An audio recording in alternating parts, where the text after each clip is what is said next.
से जाके तू काटा तारा चानी असही जियान हो तो हमरो जवानी ए राजा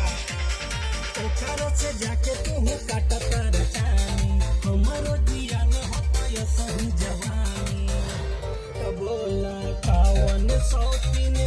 बनल तोहरा लाभर बगली में पैसे आइल काभर बोला कावन सौतीन बनल तोहरा लाभर बगली में पैसे आइल काभर कि कपड़ा खींचत खाली मिलल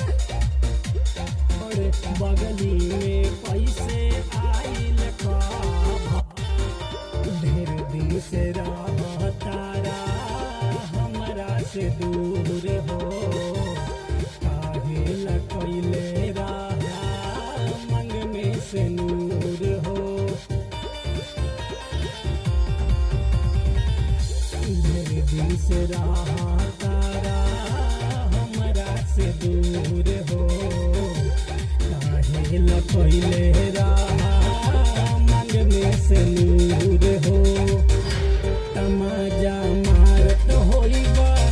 जाके हबर हाबर बगली में पैसे आइल काभर तमाजा मारत होइबा जाके हबर हाबर बगली में पैसे आइल काभर बड़ा भइल राजा एही से तू आबर बगली में पैसे आइल काभर हमरा में पवला राजा बोला कपानी सब सुख देनी तोहके